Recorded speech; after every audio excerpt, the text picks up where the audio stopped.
बाप बेटे मिलकर एक महिला का कत्ल करते हैं और कत्ल इस प्रकार से करते हैं कि ये लगे कि एक एक्सीडेंट है। ये कुछ समय के लिए इसमें कामयाब भी होते हैं, लेकिन जब पुलिस इसकी तफ्तीश करती है और जब पोस्टमार्टम कराया जाता है तो जो रिपोर्ट आता है, तो रिपोर्ट में ये था कि जो महिला की मौत हुई है ये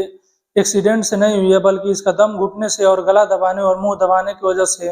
हुआ है। और फिर पुलिस जब इस मामले की तफ्तीश करती है और छानबीन करती है तो ये कातिल पकड़े जाते हैं और जब इनसे पूछताछ होती है तो पूरी कहानी खुलकर सामने आ जाती है। इन लोगों को घमंड था, गुरूर था कि ये लोग कभी पकड़े ही नहीं जाएंगे, इन तक पुलिस कभी पहुंच ही नहीं पाएगी। लेकिन इन लोगों को जो घमंड था और जो गुरूर था वो टूटता है और पुलिस इन तक पहुंचती है और इन्हें गिरफ्तार कर लेती है।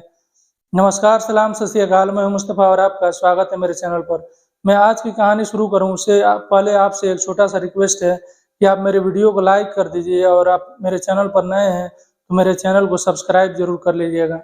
मैं आज की जो सच्ची घटना सुनाने जा रहा हूँ, ये सच्ची घटना उत्तर प्रदेश के गाजियाबाद जिले से है। गाजियाबाद जिले में एक थाना लगता है, कविनगर थाना, और इसी थाने के इलाके में एक एरिया पड़ता है, इंडस्ट्रियल एरिया, और यहीं पर एक जेटी रोड है। रात का टाइम था और तारीख थी 17 जनवरी इसी साल की बात है। कुछ राहगीर थे, वहां से गुजर रहे थे, तभी उनकी नजर सड़क के किनारे पड़ी एक महिला पर पड़ती है जो गंभीर रूप से घायल थी। उन लोगों को देखकर ऐसा ही लग रहा था कि ये महिला का एक्सीडेंट हुआ है और ये लोग तुरंत पुलिस को फोन करते हैं और मौके पर पुलिस भी पहुंचती है और एम्बुलेंस को भी बुला लिया जाता है। अब पुलिस इस महिला को एम्बुलेंस में बैठाकर हॉस्पिटल भेज देती है और उस जगह का मुआयना करती है और उसको भी लगता है, पुलिस को भी, कि यह मामला एक्सीडेंट का ही है। लेकिन जब हॉस्पिटल में यह महिला पहुंचती है तो पता चलता है कि इस महिला का मौत हो चुका है।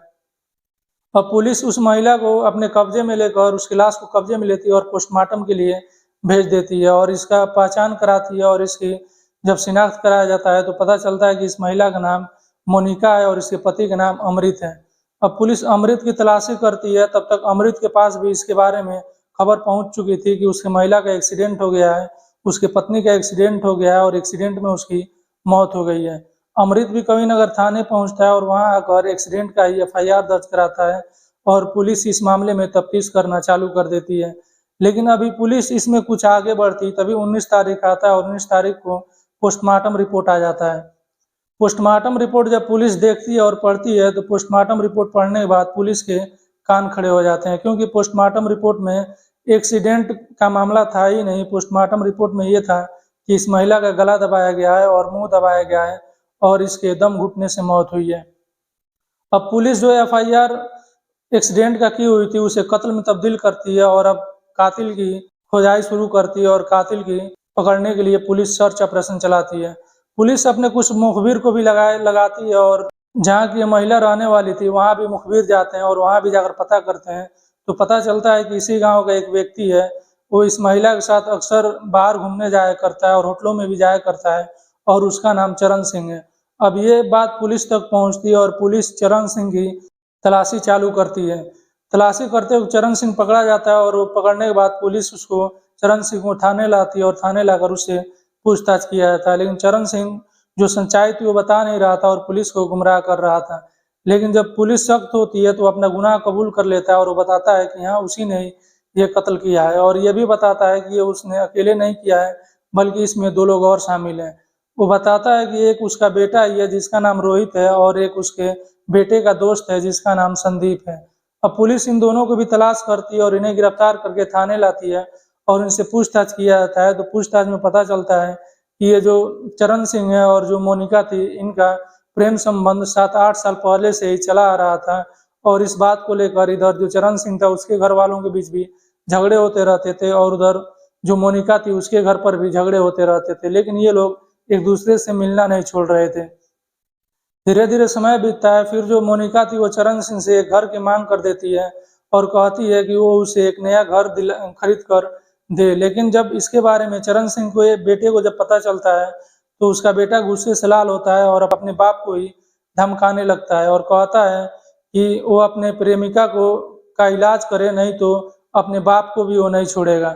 फिर इसका जो बाप था यानी जो चरण सिंह था ये डर जाता है और डर की वजह से ही अपने बेटे के साथ मिलकर एक साजिश रचता है और साजिश ये रचता है कि वो तारीख 17 जनवरी की थी और दोपहर का टाइम था। ये अपने प्रेमिका के पास यानी मोनिका के पास फोन करता है और वहीं गाजियाबाद के कविनगर थाने के इलाके में बुलाता है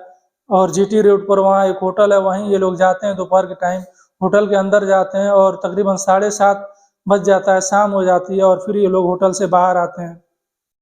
होटल से जब ये बाहर आते हैं, होटल से बाहर आने के बाद वहीं इनका लड़का मौजूद था, यानी कि रोहित वहीं था और वैगनर कार से इनका इंतजार कर रहा था। ये लोग वहाँ पहुँचते हैं और वैगनर कार में बैठते हैं और वहाँ से बैठने के बाद ये लोग निकल जाते हैं। ये आगे जाते हैं और एक सुनसान इलाके में जाकर गाड़ी को रोकी जाती है और अपने आस-पास में देखा जाता है कि कोई आ तो नहीं रहा है, और रोकने के बाद उस महिला का गला दबाया जाता है और मुँह दबाया जाता है, और जब तक दबाए रखा जाता है तब तक कि उस महिला की मौत नहीं हो जाती। जब इन्हें लगता है कि ये महिला की मौत हो चुकी है, तो फिर वहीं पर ये लोग उस महिला की लाश को निकालते हैं और सड़क के किनारे फेंक कर वहाँ से थोड़े दूर आगे चले जाते हैं, और फिर जो चरण सिंह था वो गाड़ी से उतरता है और एक ऑटो पकड़कर वो अपने घर चला जाता है। और जो रोहित था, चरण सिंह का बेटा था, ये वहीं रहता है और वहीं से अपने दोस्त यानी कि संदीप को फ़ोन करता है और उसे भी